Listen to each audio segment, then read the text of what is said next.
This material is made available to you by or on behalf of the University of Melbourne under Section 113P of the Copyright Act 1968. It may be subject to copyright. For more information, visit the University Copyright website.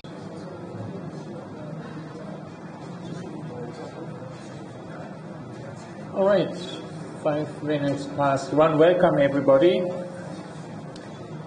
It is our last week in the semester. I'm sure that you're all aware of it, but I'm also glad that you came, because last week means, well, perhaps the moral is letting you down. We will talk about moral today. Before I start with the topic, here's the list for the presenters, and again, this is my alphabetical order, so from top down, from left to right. That is the sequence in which you should form a queue when we come to presenting.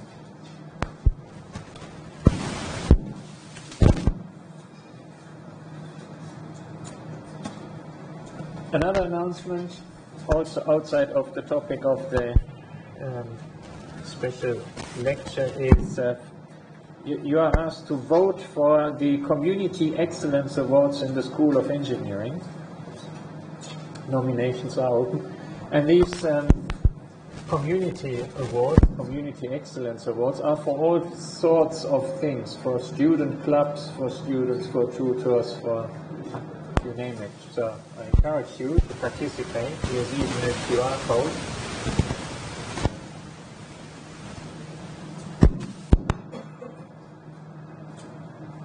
The microphone is not friendly today. So do that. Not now, but after the lecture. All right. So that gives me an opportunity to start.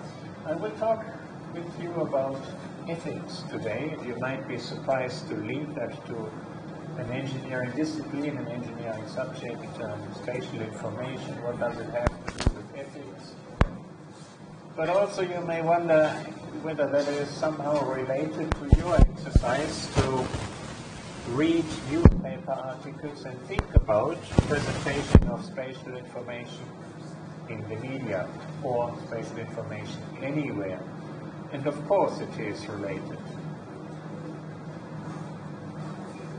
You are aware that the media is not always and only objective and looking for truth and facts, etc., but also may have an... If that goes on, I speak without microphone.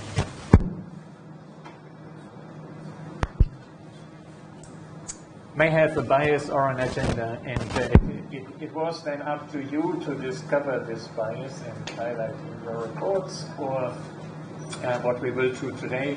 We will have a look at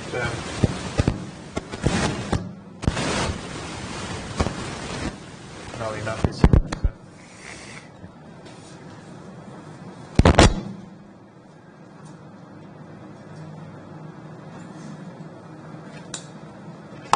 Okay, I will speak in this microphone. Is that loud enough? Can you hear me in the last row?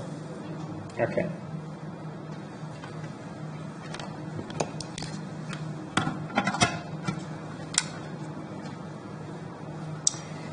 We will talk about the motivation, that is the professional ethics in the industry, in this specific industry. We will also look into what the challenges are, and then I will tell you how to lie.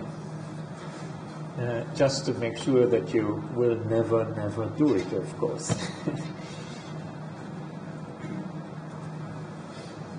All right, let's start with professional ethics. So that is a code of behavior, a code of conduct that particular industries have formulated for themselves, and that works in their area of business. So what I will introduce you today to is the code of conduct in the spatial information industry, the information that produces information for the consummation by everybody, when it is the media, or by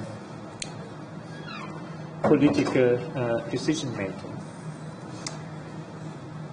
All right. So the first question is, of course, why should I be, or why should my business be an ethical one? Why should we behave ethically? And that is, I think, balancing or arguing, weighing between a short-term gain and a long-term benefit.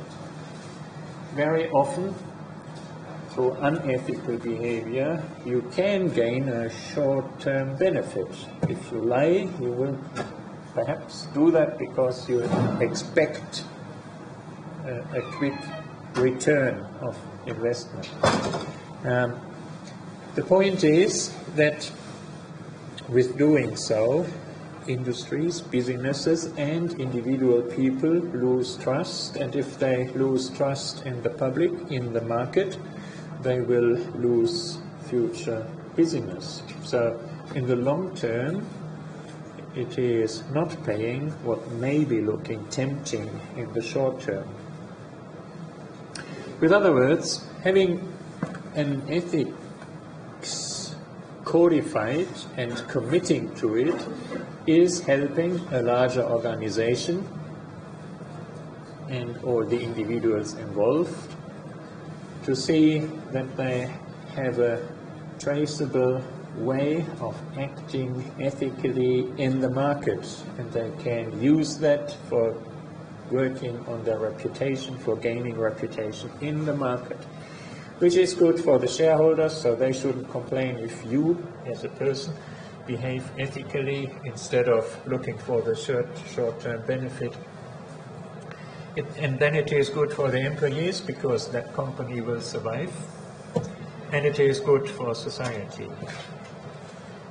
And it is not just me fantasizing about ethical behavior, it is part of the organizations in these industries recognition of the value of ethics. So I'm citing here from the ESRI Code of Business Conduct and Ethics, and the highlighted sentence says, ESRI's integrity is one of our most important assets in the market. So that they see an economic value in being ethical and ethical business. And that is the main point that I want to convey. And then, of course, ESRI expects all employees to safeguard and protect that integrity. All employees must conduct business in an ethical and legal manner, etc., etc. We will discuss what all that means. Main point here is it is an economic asset to behave ethically. So, what are we talking about? If we look up dictionaries what ethics means, well, ethics is a system of moral principles governing the appropriate conduct of a person or a group. These words or similar words you will find in the various dictionaries. A system of moral principles governing conduct. Okay, so when we look for a code of conduct in industry, in a particular industry, we might be right here. It might be about ethics. A professional ethics, then, is a system of moral principles governing the appropriate conduct of a person or group in the profession.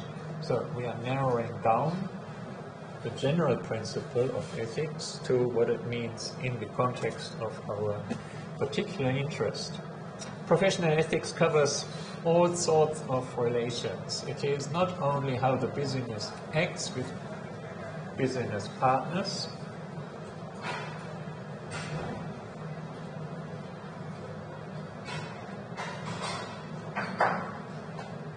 but it is also about how it works internally. That means employees with employees, or supervisors with employees, or employees with supervisors, etc. So it's quite a complex term, or if you want to codify ethics, you would have sections that deal with the external relations, that deal with internal relations, that deal with behavior in all sorts of directions.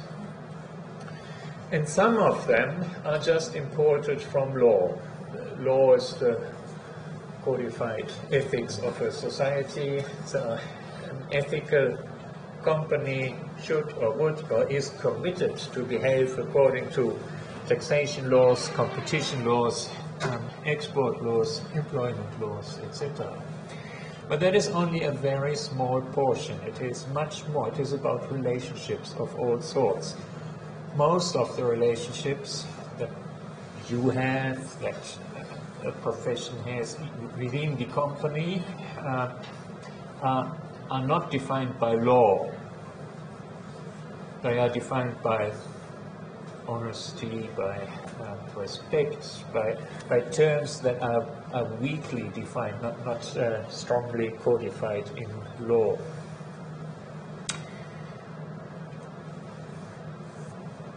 Right, I gave you this semester every week. On the last slide that I never presented, there was never time homework. I did so last week. Last week I asked you to prepare for this week by reading the EURISA Code of Conduct, and I'm sure that you all have done it.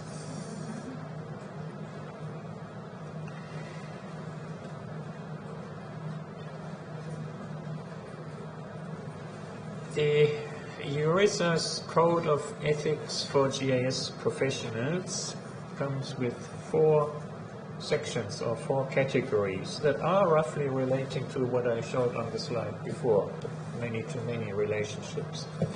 There are obligations to the society, to the employers, to colleagues, and to individuals in the society. And I will guide you through this code of conduct and explain each of these 4 items a little bit more what this means and what it involves.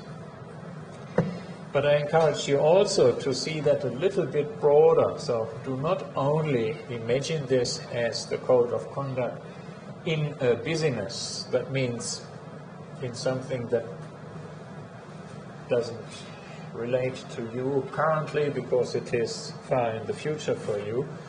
It will apply to you in the future, but think about it also on the background of you being in a GIS education program. So you are already part, not paid, but part of the industry. You are emerging spatial information specialist. I should stand in front of the microphone. Okay. And as such, all what you do here at the university should also be guided by this code of conduct. So just relate the following slides to what you are currently doing. That is, producing maps and assignments, having relationships with colleagues, working in groups that you may like or may not like, whatever it is. So the first section on that slide was about obligations to society. And that is a very general one. I won't read all the small print. I'll leave that to you for a quiet minute. There is a lot of words on the following slides because it is copying and pasting from the Code of Conduct. Something to read for you rather than to be presented or talked through by me. But just look at the items listed in the list as a short summary. So a GIS professional will do the best work possible, contribute to the community to the extent possible, feasible and advisable, and speak out about issues. Well, these are 3 different but very significant commitments. And each of them relates to you already. So there are cases where students speak up to me, and that is good. I appreciate that. And I take that as a form of honesty and for engagement and for courage, and see that very much through this glass of ethics or moral, and in an attempt to do the right thing. Do the best work possible. Well, that applies to all what you're doing in your learning process, in your submissions. I think you do that also because you gain higher marks, but there is also an ethical component to it. You would do it to make the most out of your talents for society. All right, I told you there will be a lot of words, so each of the 3 items here is explained a little bit more to you in case that you want to know more what it exactly means or should mean or could mean. So, something for your next coffee break. The second section was on employers and funders, or those who provide the money for you to work. And to them, ethics would expect or recommend to deliver quality work, to have a professional relationship with them, to be honest in representations. Again, each of these 3 points is more explained in a longer list of dot points, and in my understanding they are all exemplary dot points. I'm sure you could add to them easily, but a lot of suggestions what it could mean to deliver quality work, be honest, and so on and so on.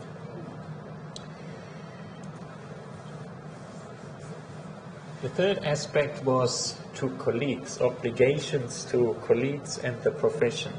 And here the 2 points are respect to the work of others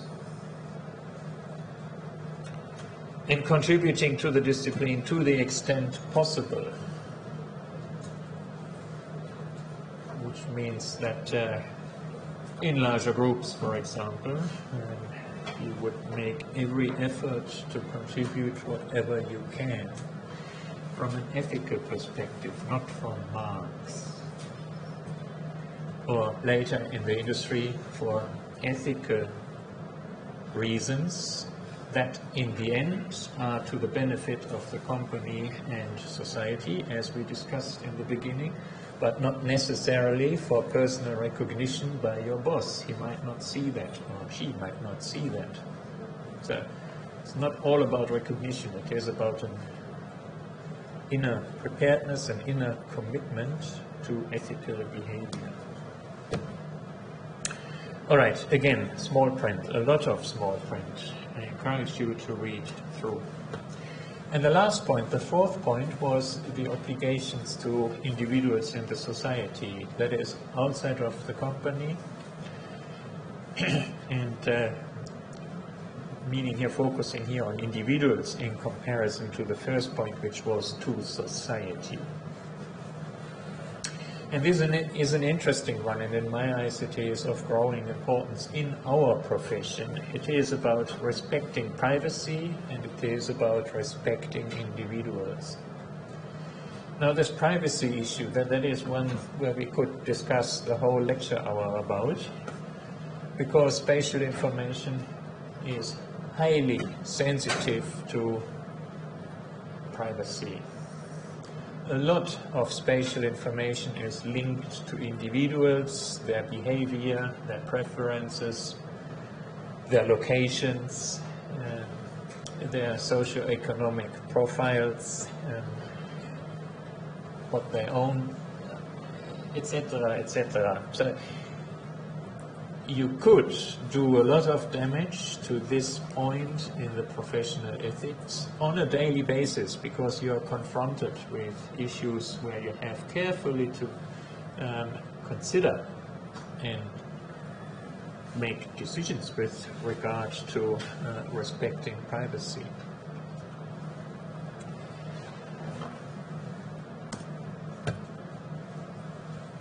Right, we'll come to a couple of examples later when I talk about how to lie, which will also be about how to use private information, but I think you see the point already in its generality here. All right, so if that is the framework, these 4 dot points of Eurisa's Code of Ethics, professional ethics, then let's have a look at a number of issues and discuss what it means, how easy it is to violate what we just have said, and how careful we have to be, and where we have to draw boundaries.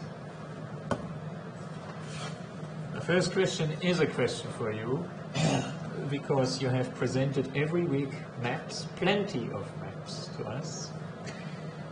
Some of them you said were good, some of them you said were bad, and it is your own work that you are submitting on a nearly weekly basis, producing maps. My question would be, do you think that a bad map is unethical on the background of what you just have heard, the 4 principles of obligations? Is the producer of a bad map showing unethical behavior?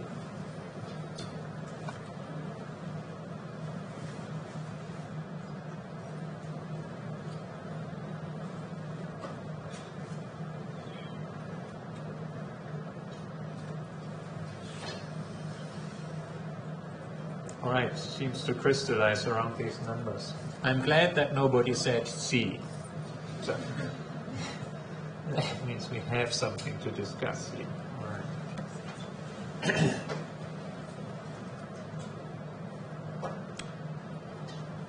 Is a proponent of B prepared to speak up why they think that it is not unethical?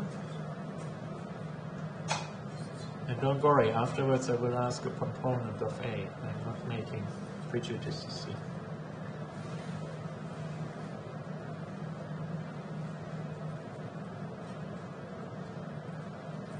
All right, at least you are not sure. So some of you are more on the B side, and some others, actually a majority is thinking that it is related to what we just discussed. And to be very accurate, you could look at it from both sides. The ethical principles that we just discussed were pushing everybody to deliver the best work possible. All right. So that means, from an educated expert, we would expect that they know how to produce a good map, and if they don't do, or if they deliberately produce something that can be misread or is a bad map, then they do not fulfill their ethical obligations. That would be a case for A. But if they are not that educated and just trying to do their best and deliver a map, well, that wouldn't be an ethical problem, that would be an educational problem. So, in some sense, both of you are right. It depends on the circumstances or the context.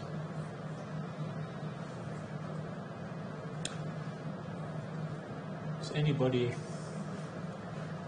seeing something else to this dot point that we should discuss? All happy? All right, and as usual, I have a blank screen.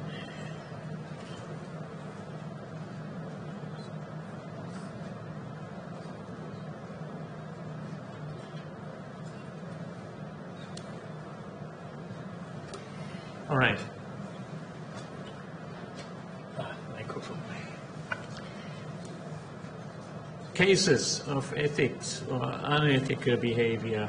I will start here with 3 quotations. The first quote is from Disraeli, but I found the source only in a book, so I cite the book rather than the person. There are 3 kinds of lies, and by the way, that quote is cited frequently, so it has become a well-known paraphrase. There are three kinds of lies: lies, damned lies, and statistics. That was, of course, a word of an informed person, a person who suffered, a politician, who suffered from the use of statistics either for his suggestions or against his suggestions. It is quite easy to instrumentalize statistics and come with arguments, and since the politician is not the expert in statistics but just is confronted with facts, it is quite hard for him, in that case for him, to deal with it. So that is a call for us to be careful if we produce statistical results, and we do often enough. If we produce statistical results, that first of all it's transparent how we have produced them, such that other people can check it, and you do that on a weekly basis for your assignment 4, trying to validate the statistics shown, and to communicate the context of the exercise. But it goes further. So a GI scientist, Donald Perquet, said at some stage publicly on a podium, if a politician wants to lie, he asks a statistician. That was Disraeli's argument. If a statistician wants to lie, he asks a cartographer. Well, and that is, of course, getting close to home for us. Here we are probably getting nervous. What does she mean? And here's again a quotation from an Australian politician, if I may call him a politician. I would have other words for him as well. Clive Palmer said on ABC in television live this sentence: I can get a group of scientists together and pay them whatever I want and come up with any solution.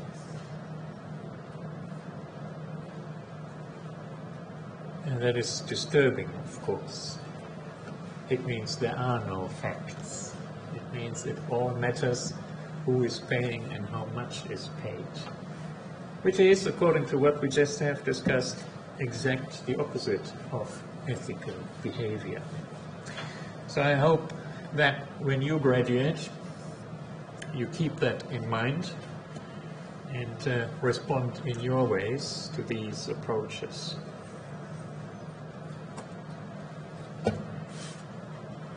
The word of morals is clear about this behavior. It's prostitution, or in the worst case, even corruption. And corruption is a crime, so here law would apply. In the first case, it's just unethical behavior. There are plenty of examples from newspaper reports or actual behavior of people that would fall in this category of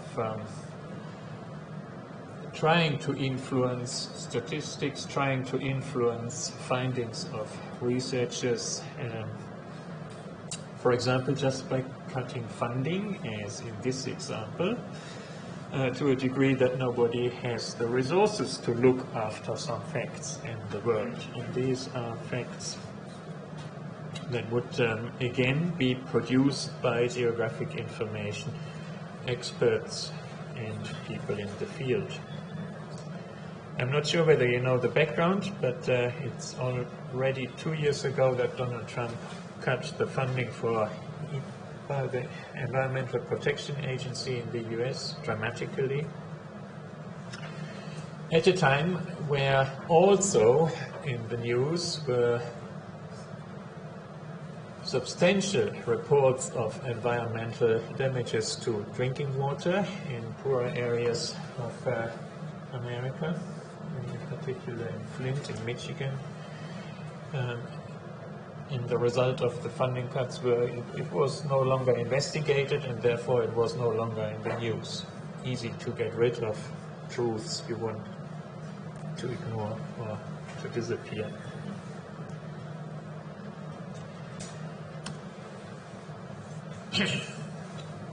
Another way of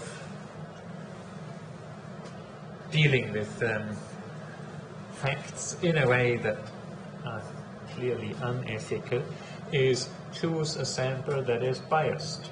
So you can do statistics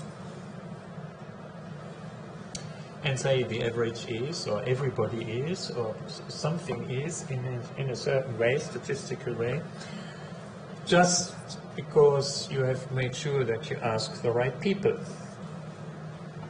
Easy. So what you see here is actually a scientific publication, and you see on the right-hand side what the scientific publication came up with, talking about how fast is your city.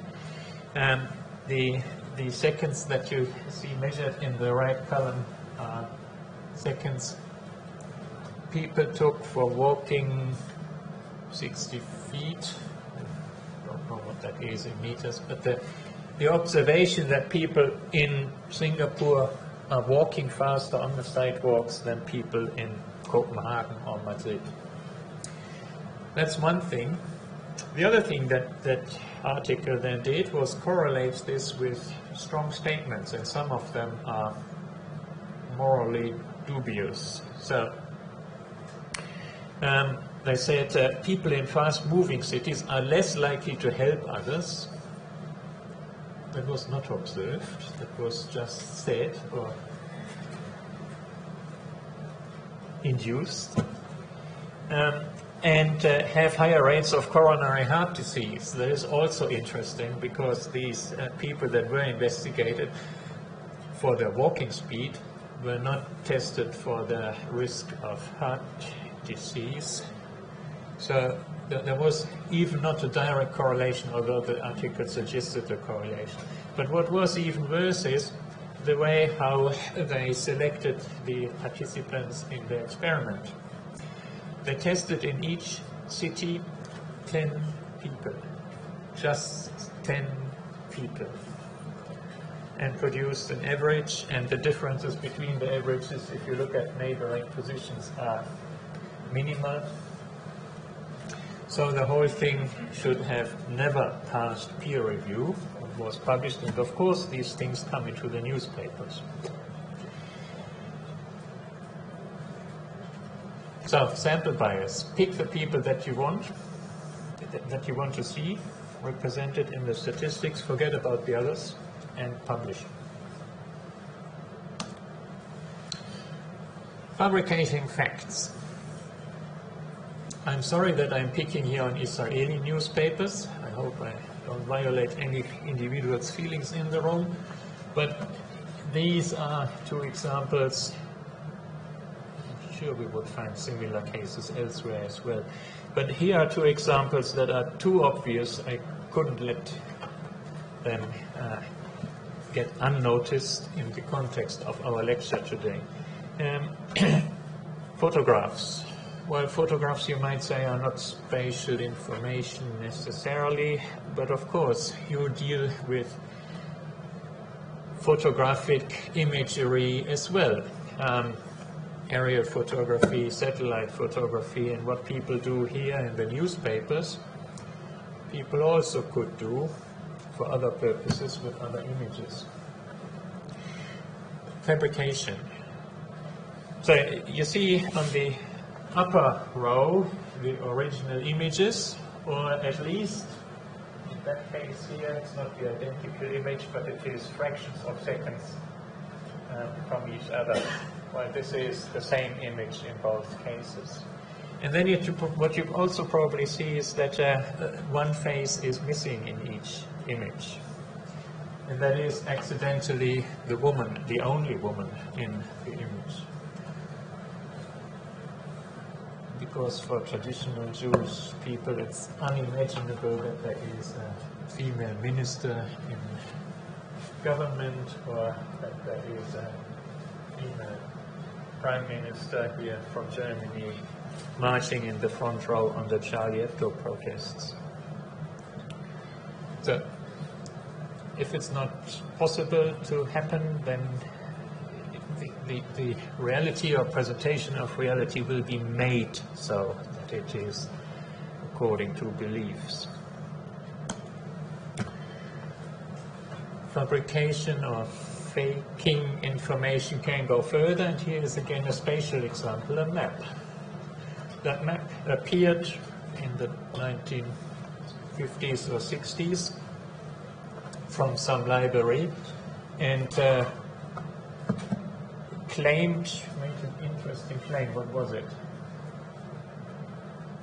I forgot the details. It's something that America was discovered far before, something like that. And so it was radical new in its content, and caused quite a stir in the scientific community until decades later it was, well, at least put into doubt whether this is a true original map, because the ink on the map shows some elements that are clearly 20th century. So, the final proof is not yet made, it is still debated, but it is highly dubious whether this map is original. It's because it shows the North American coastline or something, it says. Yeah? At that time it wasn't. Yeah, thank you. Next example, partisan cartography, and that is an interesting one with regard to some of the maps that you have shown this semester. You have shown maps from many conflict zones, boundaries of influences, etc., who owns or reigns or controls which regions, etc., etc. And of course that is a matter of which party of the two parties in conflict we are asking. You will get different results, because they don't agree. That's the reason why they fight. Here's an example from times of the Cold War, and of course it's not cartographic mapping in the strict sense. It is, again, newspapers and using maps, but it shows clearly if a geographic case was made in a North American newspaper, the view, the perspective, the colors, the degree of threat, being threatened by the other party, looks very different from if the same argument had been made at the same time in a Russian newspaper. And there is no difference. They are doing exactly the same thing, only from the other perspective.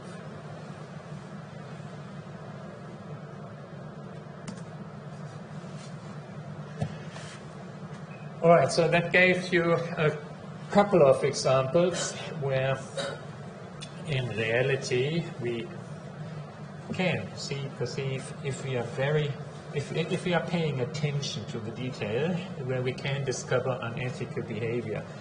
Of course, the more effort people put into producing biased truths or producing fake news, the more effort people put into it, the harder it becomes to discover. And that means another call for arms for experts that have access to data and have an obligation to use the data and make the best use, and check and test whether facts presented in public are actually facts. It is more important, getting more important in times where we are speaking about fake news, or where some people talk about fake news, distrust the media as a whole, etc., etc. All right, I promised to you that we will learn a couple of principles how to bias the truth. And here's the first one. A very simple example. On the right-hand side you see statistics of, say, income in a statistical area. And you do see that here a lot of people earn, in the smallest income bracket up to $5,000, and then a couple of people actually earn much more.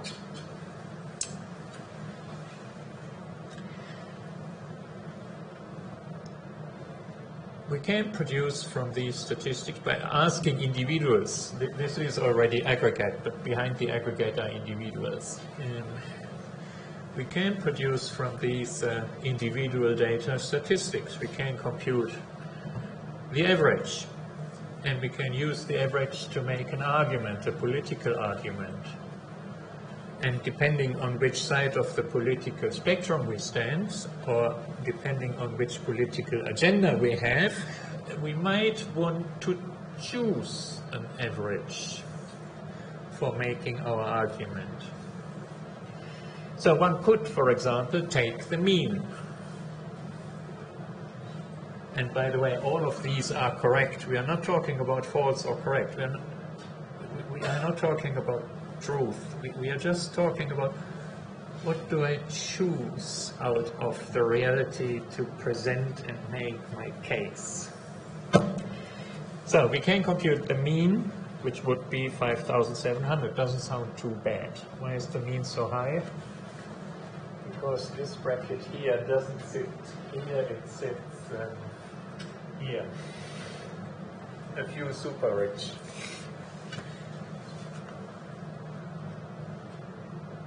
We can take the median, or we can take the mode, and we can tell a very different story.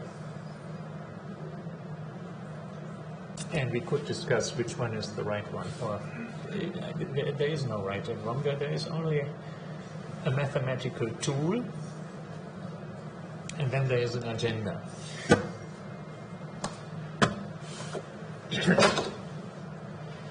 Here's another example.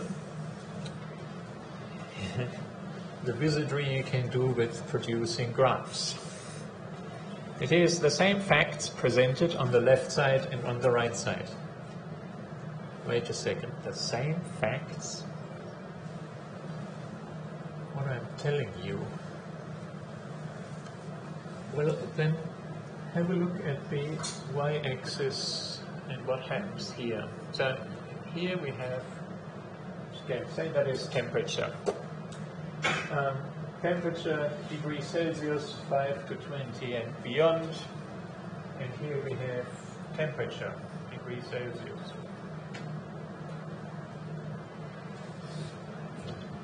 One story says, well, there's not much change, so it's going on as usual. There is no climate change. The other says, there's a trend. Is that climate change?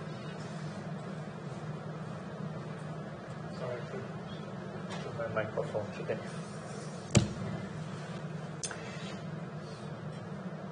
And I'm not the person to discuss whether there was climate change, but I'm the person to talk to when it comes to taking data and presenting it in a way that it tells a story. Both presentations tell a story. The question is, which story did the person producing this graph want to tell? It is the same data, by the way.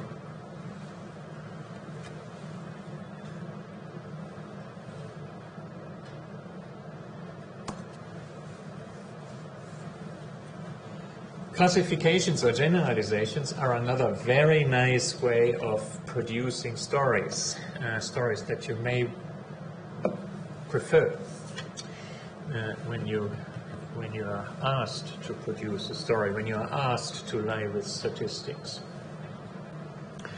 So you see on the top line the least generalized, the most detailed representation of a data set, and in the second and the third row, different ways of aggregating the data and generalizing the data.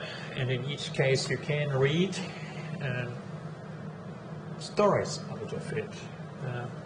The most detailed one shows there are probably 3 modes here, one in the lower end, one in the mid-range, and then there is a smaller one on the top end.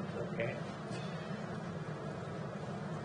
The second one shows more the distribution with 3 observations, but has a single maximum, the other two have disappeared.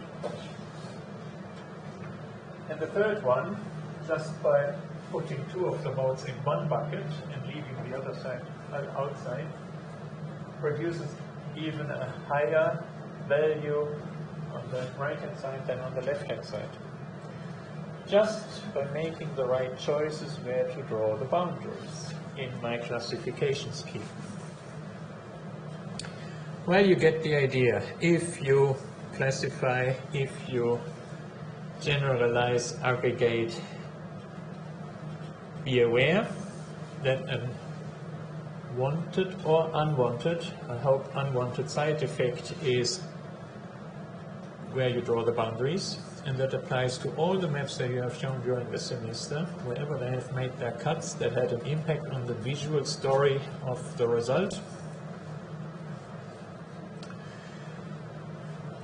And if you are not sure what the impact is, if you are not sure whether you are telling a story that is neutral to the facts, then try to change your classification boundaries and see what the impact is on the result.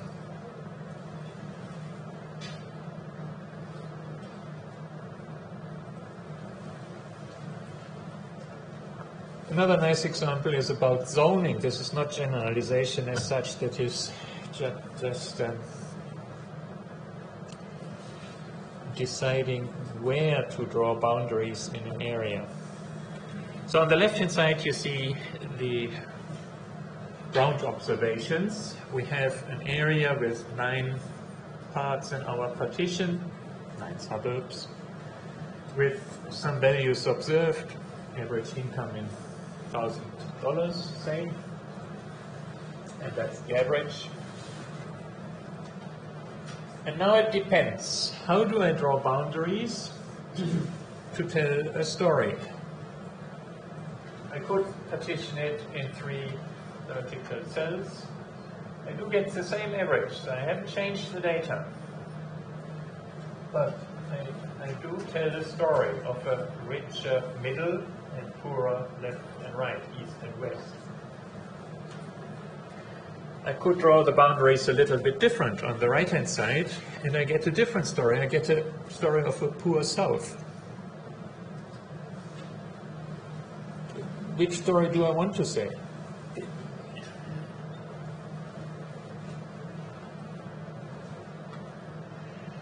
Zoning is an interesting example in so many ways. The next one is one from elections. It is even prominent enough to get its own name. It's called gerrymandering, after an American, I think, politician, if not statistician, I'm not sure, who invented this creative drawing of boundaries of electorates to make sure that a certain party benefits. So what is happening here? We have in 2 American colors, red for Republicans, blue for Democrats, that outcome of an election. For each electorate we have a majority either for one or the other party, but overall you see that we have 60% blue, 40% red. What you would expect is a representation in the House of Representatives of 60% of the people from the Democrat Party and 40% of the people from the Republican Party.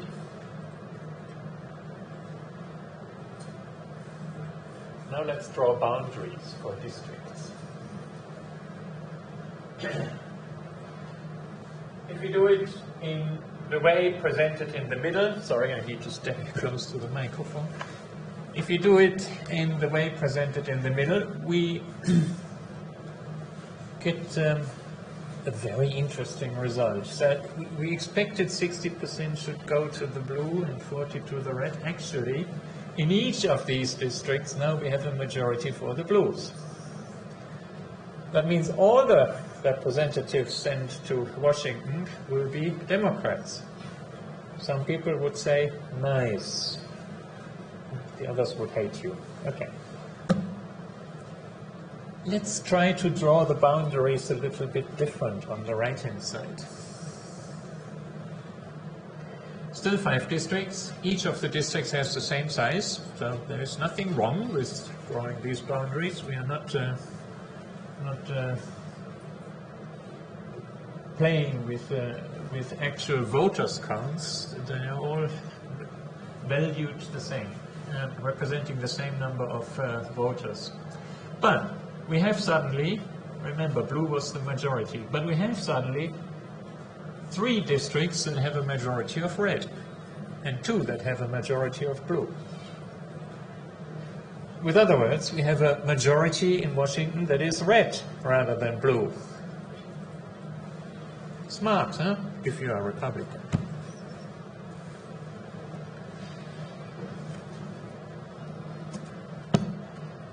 That you can play with in many ways.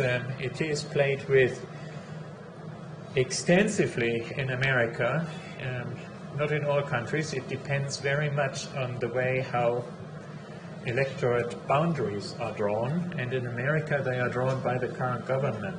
So the current government draws the boundaries in a way that it maintains power, which is a dubious idea from a democratic perspective, but that's America. In some other countries, the electoral commission who draws the boundaries is independent from government, and then these things don't happen. Anyway, in America it happens. How do you do that? Well, if you're working for the governor of Maryland, and this is Maryland, each voter or each statistical area showing a particular profile in their social demographic and other data, in their search behavior on the internet, I don't know, in their Twitter feeds. If they show a certain color, then there is at least a likelihood that certain people would vote for Democrats, other people would vote for the Republicans. If that is known and geographically encoded, addresses, that these people live somewhere, then the next thing is to draw boundaries in a smart way. You see, in my example here, we have a majority for the black circles, but we can easily draw boundaries in a way such that we produce 2 districts for the white and 1 for the black. That means a minority for the black. We can.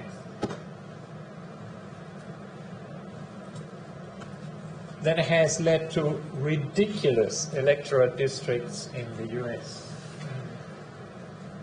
This is one electorate drawn in a way that it just gives a majority to the where is it, Baltimore? Must be Democrat. It doesn't matter. That electorate is even not connected. It consists of disconnected islands and has very narrow bridges between some of the areas, just to give it the impression that it is one district. But actually it is cherry picking, just to make sure that within that area the majority is my majority, not the other party's majority. And to make sure that for the remaining areas, it's in the same way.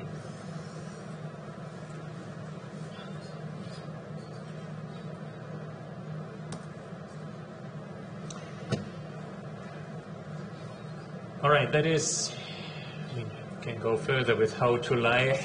Select data, similar to the biased sample. The biased sample was about people, but of course we can select data, any type of data as well, sensor data, satellite data,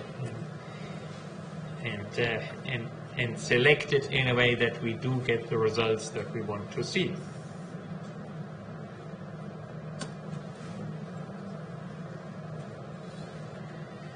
And then we can make use of the data and either in an intended or unintended way getting results of the data that are perhaps not ethical. And here we are talking about automated processing of data, so no human controls the outcome. It's more and more based on machine learning, and machine learning, you might say, is blind to the individual, so the processes should be fairer than if they are run by people. But actually the algorithms themselves are built by people, and that means the bias of the person who is programming the system translates into a biased system. In Australia, you see more and more often in recent times stories about people not getting their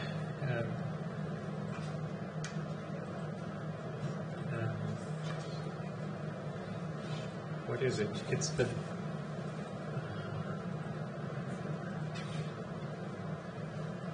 I forgot the context, but it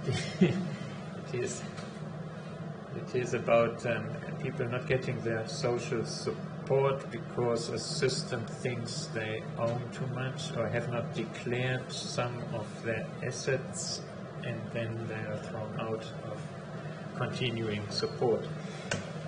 Just by profiling individuals and making conclusions that may or may not be true just based on the data, which is selected data, and not seeing and not discussing with that individual. So at the bottom is an example, not an Australian one, but could happen anywhere. If a poor student can't get a loan because the lending model deems him too risky by virtue of his zip code, then he's cut off from the kind of education that could pull him out of poverty, and a vicious spiral ensues. So if banks, for example, use geographic reasoning for estimating the risk of borrowing to individuals, and say people living in a certain area, because that is a poor area, are too risky to borrow to, then whatever the individual is, or promises, or aspires to, they will not have a chance, not with this bank, just through the process. Is that ethical? Of course not. It's, well, at least lazy, but might be more than that.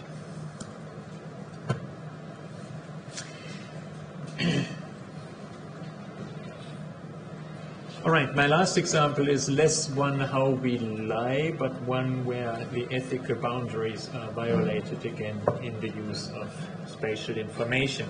And here we are talking about tracking people in the public or in private, even in private spaces. The instruments are clear. CCTV cameras are nowadays everywhere.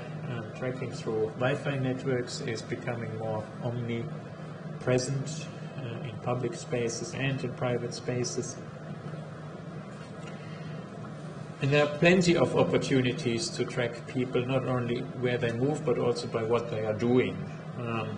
If you check in through social media in places, then you tell somehow what your lifestyle is and what you are doing. If you use your credit card at certain places for certain things, you leave a trace where you have been, what you have bought, and so on and so on. That applies to Google Pay as well, so you're not safe just by not using your credit card. And then the question is, if there's so much data collected about us, who is using it and for what purpose? It's not necessarily bad that data is collected. It is then only a question of, do I know that? Do I agree to that? Do I own my data? Is the data used for a good purpose in my eyes? And if not, can I interfere? Can I request to be deleted?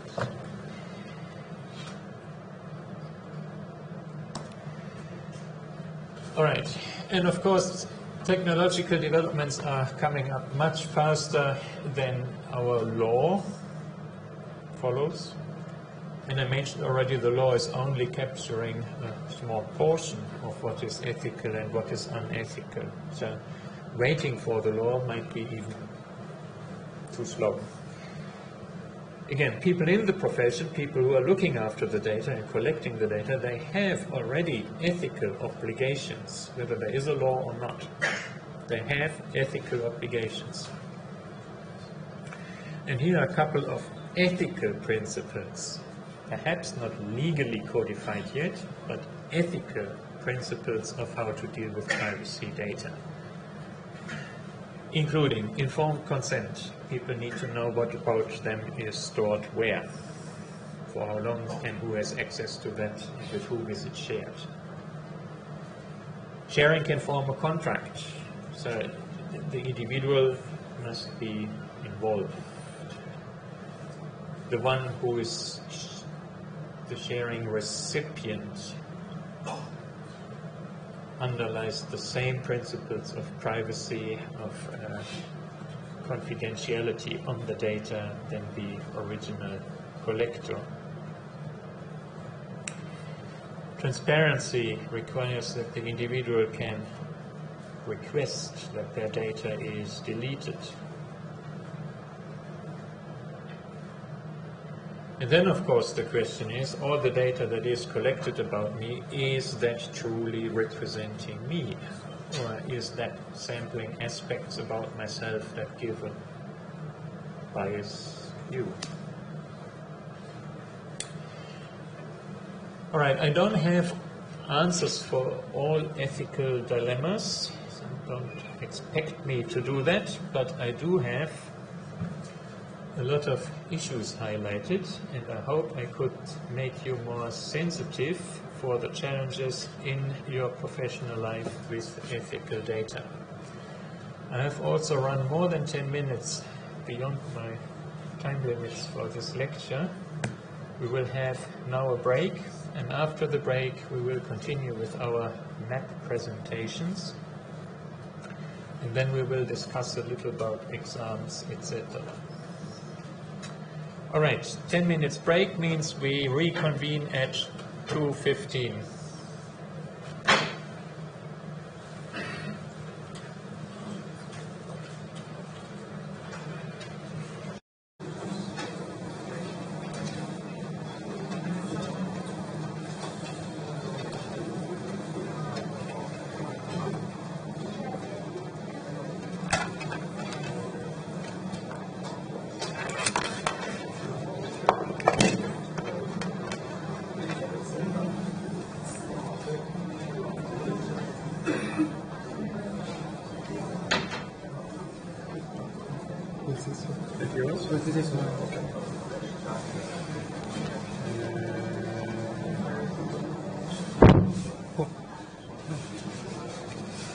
Wait a second, I need to find my stopwatch.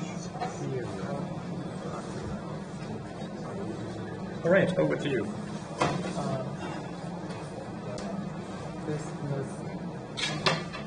Sorry. Oh, that's interesting.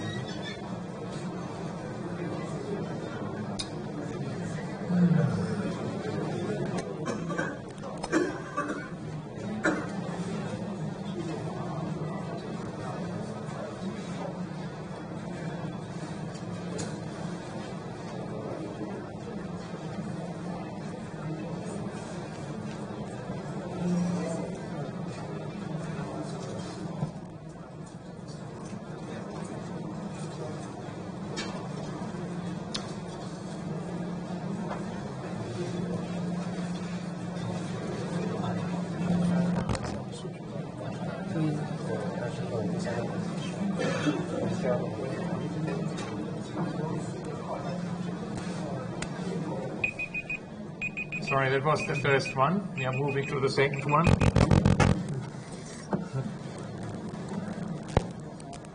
Okay, over to you. The data picked is from BBC News on 22nd of May, and the title of the news is 2019 Australia elections, Liberal in National Coalition security majority. And the data is the map data, of course, because it contains geographical information and visualization of the Australia boundary map. The title perfectly shows the purpose, and it has a very good legend with distinguished color. And the color of the color choice is very good.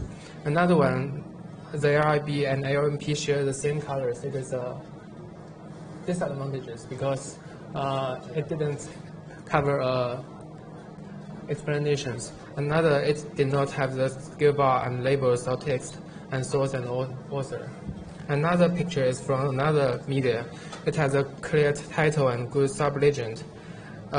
Compared with the first one have 10 categories, and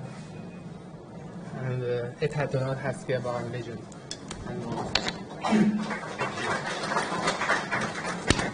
And the speaker, were the colors of the map? Great match. Yeah.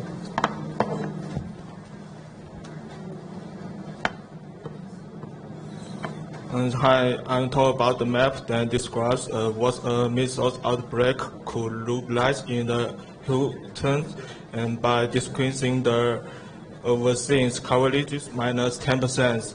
And in the slide, you can see the map is a good idea to build a base map layer and the detailed type names and countries boundaries.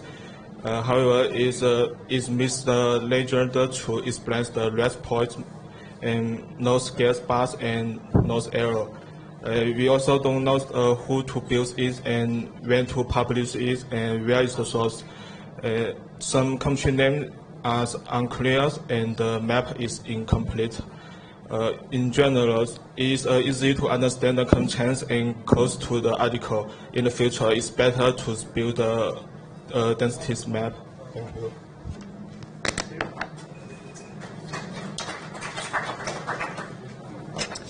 That is a nice example of a map that has a clear intention, that is to alarm people by creating a lot of red, just by simulation. There are no facts behind it.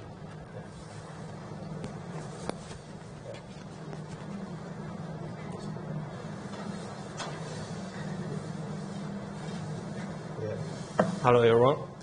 This is a map from BBC News, and it shows CFC emissions expand from East Asia to the Pacific Ocean. It is clear and easy to have an overall understanding by this map. And at the same time, it has a clear source from the University of Bristol.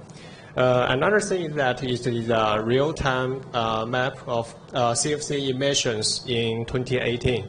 And the data used here is conducted by a group of researchers in USA in Nature magazine. However, it also has drawbacks. There's no description for different corners in CFC fields, which represents the different density of CFC. And emission flowing direction is still unknown for readers. Finally, there is also no detailed information about specific locations, such as monitoring stations, the yellow points here. Thank you. Thank you. And you see in the inlet an interesting artifact of geocoding.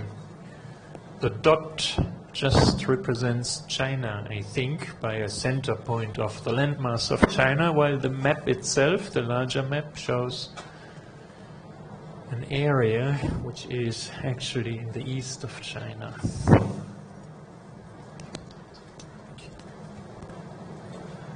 Well, my name is Roger. Today I'm going to talk about the destructive tornado struck U.S. Mid-East from BBC News. And so the articles describe several catastrophic tornado struck mainly Missouri and Oklahoma states and caused several deaths.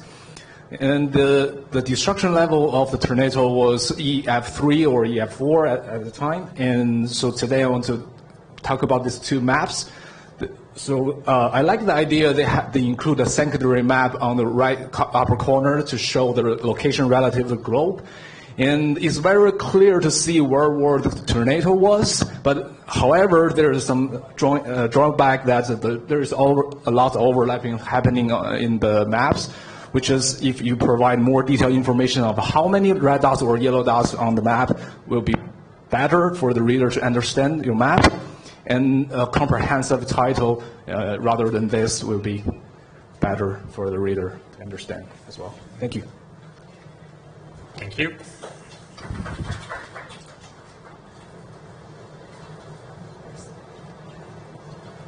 Hello, everyone.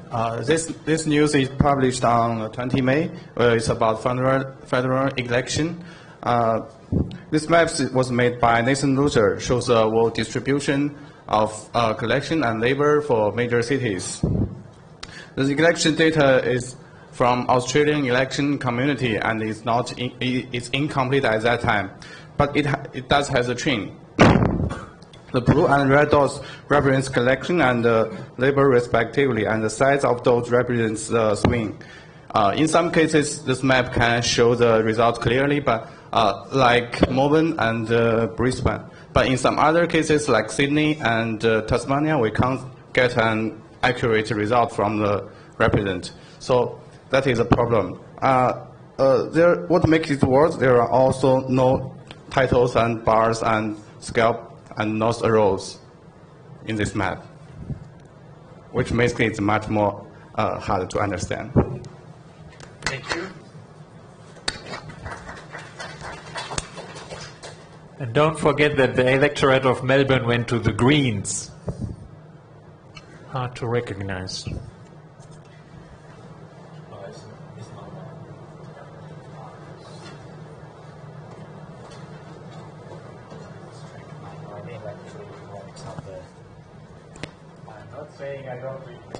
Hi everyone, here's a map from Bloomberg News on the recent outbreak of swine disease, swine fever. Each scalar on this map represents a reported case of the disease, and they are distinguished by areas in color. There are several pros of this map. It has a clear title and subtitle, and has outlined the data source on the bottom left corner. Legends are used to explain the scalars. With all those pros, this map is very easy to understand. There are also some cons. The scalars are overlapping with each other, and the colors of 2017 and 2018 are very similar. No scale bar or not arrow is presented, although they are not that necessary. Thanks.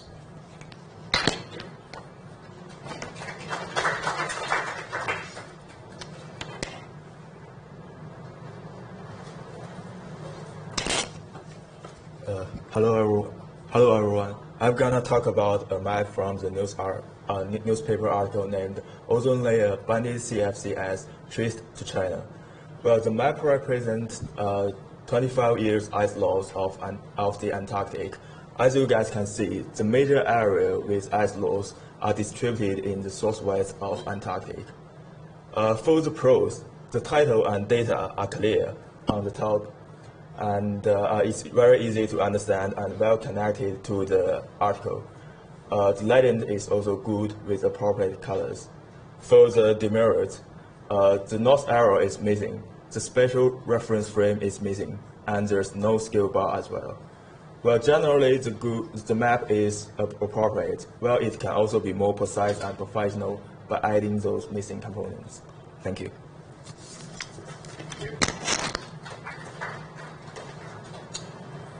Be careful with expecting north arrows for South Pole maps.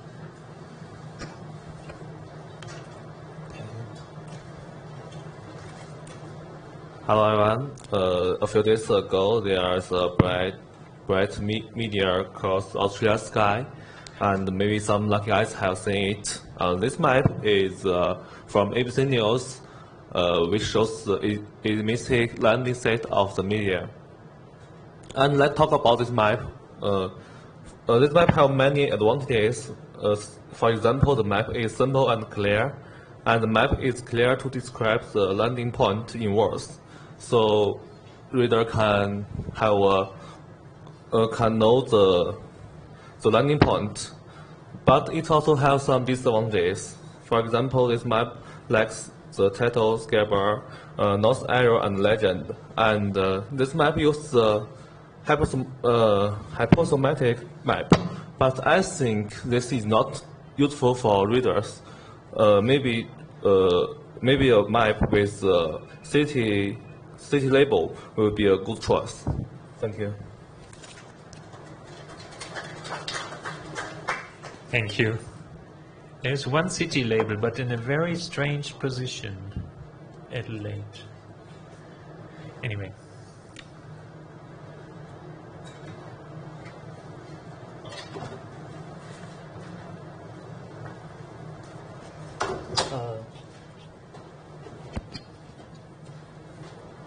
Hi everyone, my presentation is talking about the precipitation for week to 21 May 2019 and the rainforest forecast from this day. The first figure shows the first topic, and the map is posted by the Bureau of Meteorology of Australia government.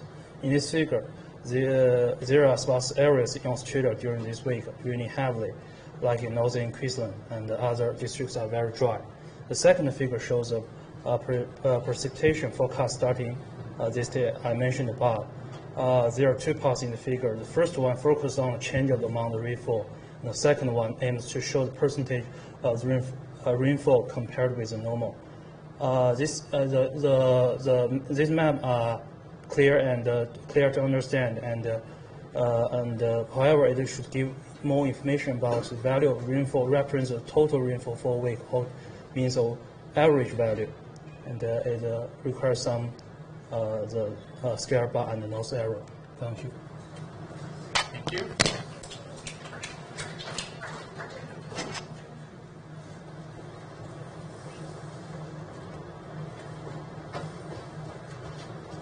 Hello everyone, today I'd like to present two maps in the article, The Widening Gap in Abortion Laws in this Country, which is published on the Washington Post.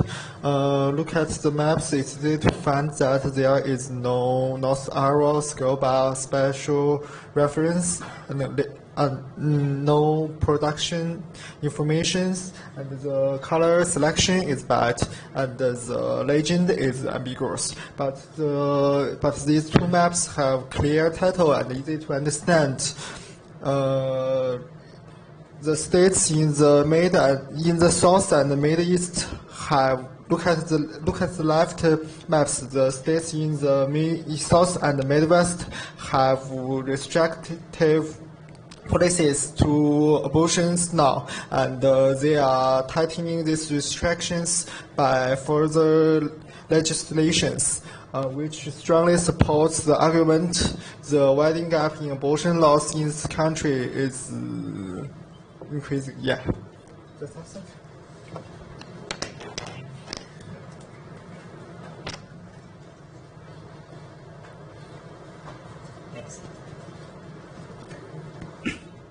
Today I'm going to talk about the news that Russia was ordered to release the Ukrainian sailors who were seized at Kerch Strait. There's a map in the newspaper article showing the location of Kerch Strait. From the map, we can easily find where the violation happened in the globe. We can also clearly know that the Kerch Strait is the link of Russia and Crimea, and Crimea is at the border of those two countries. It could be very useful for those readers who don't have background knowledge. For the disadvantages, there is only a plotting scale in the map. It lacks of the essential elements such as legend, title, source, creator, date, and so on. Besides, it could be better if some harmonic colors are used. That's all. Thank you.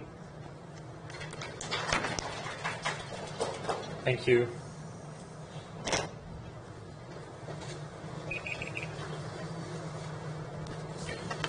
Hi everyone, this map is retrieved from news about cutting greenhouse gas emissions in Midwestern US, published on Inside Climate News. It shows prediction of climate equivalency in 60 years under low and high emission scenario.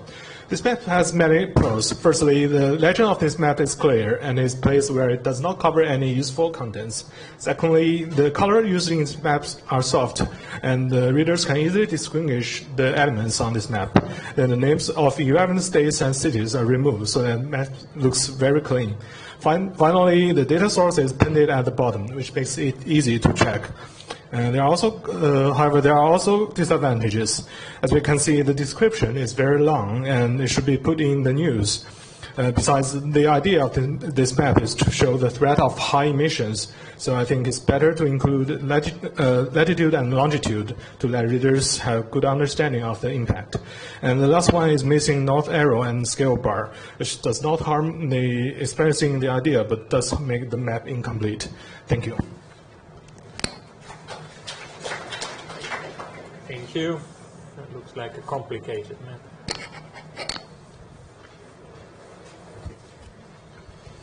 Hello everyone, today I will talk about global warming in the past 100 years. As you can see, this news displays the climate change since 1970. The advantages for it are its data is objectively testable because all data could be referred from NASA official website. Moreover, it sets a scale plate for temperature, which makes it easy to understand, and it obviously shows its results that global warming has become more serious. Finally, the result of this news is checkable because there is other news display similar graphs, which from NASA. On the other hand, in this news, it provides some statistical information with no graphs. For example, the increased rate of each decade. These results are not observable from graph it provided, and it provides graph only displays the past 15 years. Maybe more graphs about recent 10 or 20 years may also wanted. Thank you.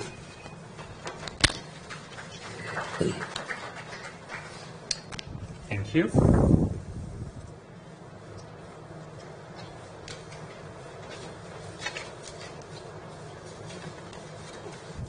Hello everyone, today I will talk about this map used in an article from ABC News. This article compares the percentage of people in top income bracket living in different Australian areas. As this slide shows, this map displays the profile of income inequality using color scale. The data from 2016 census, the analysis can be tested by using authority data. However, the title, loss arrow, and scale were missing. The boundaries of areas were unclear. An interesting point is the interactive operation. The audience can use the search bar to find an area. It will be highlighted as the information will be shown automatically. This method is innovative, but the information convenience is indirect because the specific values cannot be obtained just by looking at the map.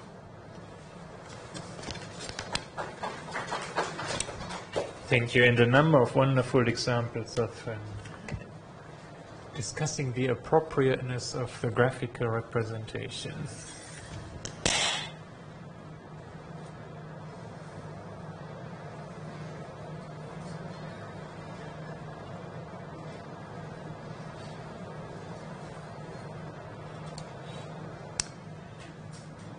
All right. That brings us somehow to the end of what I wanted to deliver as a lecture, and what I want to share before I discuss exams and outlooks, what I want to share with you is that I feel privileged to educate year after year the next generation in our industry, and in this year it was you. I enjoyed very much of discussing with you your maps and other questions that you might have.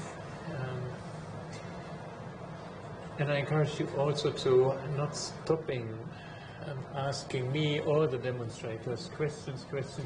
We are here to learn, we are here to teach. So now, you may be looking at exams and how you best prepare for the exams. There's not much new that I can tell you. I think from the test preparations, etc., you have already a good feeling. My first comment in this regard is that the past exams are all available on LMS for a long period. In these exams, you will see that questions reappear in some form. I have never used the same question twice, but there are a number of themes present in the exam, and that's not surprising because we had only 12 weeks, we have discussed 12 topics, and some of these topics will be the topic of the exam as well. The past exam questions are a good instrument for you to prepare, and I encourage you to first try it on your own, to answer the questions of these exam papers, and then I encourage you to meet in your learning groups and discuss your solutions. You will be surprised what you learn from that exercise. It does not only allow you to share your knowledge or your questions, it also shows that sometimes you are just wrong and others have done it better. So please don't miss out on the second step of meeting in groups and discuss what you have done. I'm deliberately not providing correct solutions because that would stop you from doing it yourself and trying it yourself and learning in that process of trying to do it yourself.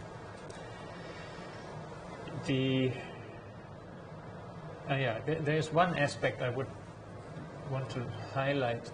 Over the years, I have modified my lectures, and I'm not necessarily teaching exactly the same things that I taught 10 years ago. So older exams may contain questions you can't answer because we haven't discussed that any longer in the lecture. So don't worry, I won't ask you questions of prior years' lectures. I will only ask questions of this year's lectures. If you find a question that does not relate to what you have heard, put it aside, pick another one. The other question you may have is, what is examinable? Well, in principle, all the things that you have heard in lecture, plus what you have done in your assignments, although from your assignments you see less questions in the exam. The assignments themselves are assessed independently, so that there is a check of your learning progress. But in principle, they are part of the examinable material. I've also provided further references at the end of each lecture, the last slide, for you for reading. If you have done that, good on you, but I won't ask exam questions about that material.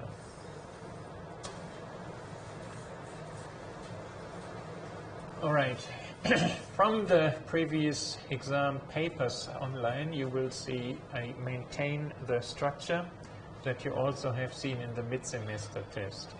There will be a couple of multiple answer questions. Multiple answer questions are questions where 0, 1, or any number of answers can be correct. There will be also a second category of questions where I ask you to explain or to define certain concepts. And then there's a third type of questions where I ask you to do some computations, typically not too demanding. And what you also will notice in the previous exam papers is that I do attach a list of equations. You don't need to memorize equations. They are there. You just have to pick the right one and use it appropriately. All right. You will get an exam paper similar to this one. This is the page from 2017, but it doesn't change too much, which explains the authorized materials. You can bring pens, pencils, compass, rulers, and a faculty-approved calculator, but it is a closed book exam. The multiple answer questions, I beg you to answer on the exam paper, not in writing somewhere hidden in your exam book.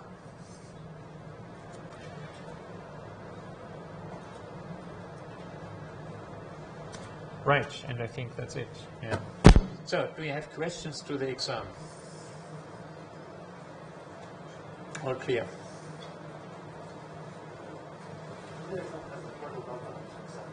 There's no hurdle in this semester. If subjects have hurdles, it's in the handbook. The handbook does not speak of a hurdle in this particular subject.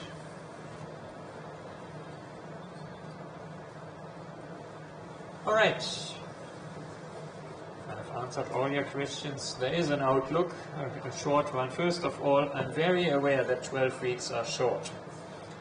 What I've presented to you are selected foundations of spatial information necessarily, and there is plenty of stuff beyond. So do not stop learning, and if you're interested in particular areas, there are most likely subjects around that dig deeper in particular topic areas. Yeah, it's of no use to go through that list because it is an open-ended list anyway, but there are 3 particular subjects that build on this one. So here you have learned foundations. If you're then interested more in the data modeling and data querying aspects, there's a subject on spatial databases. If you're more interested in the analytical bit, in using spatial data to produce maps, to show statistics, to influence decision-making in an ethical manner, there is a subject, spatial analysis. And if you're interested in playing with data for visualization purposes, that goes far beyond cartography. It goes into animation, dynamics, etc. Then there is a subject, spatial visualization. And since none of them is taught by myself, it's not an opportunity to meet me again, but colleagues of mine. That's fine, they do a good job as well. Which means that at the end of this lecture, I just wish you all the best in the rest of your university career, and in particular, good success with the exams. See you at any other occasion.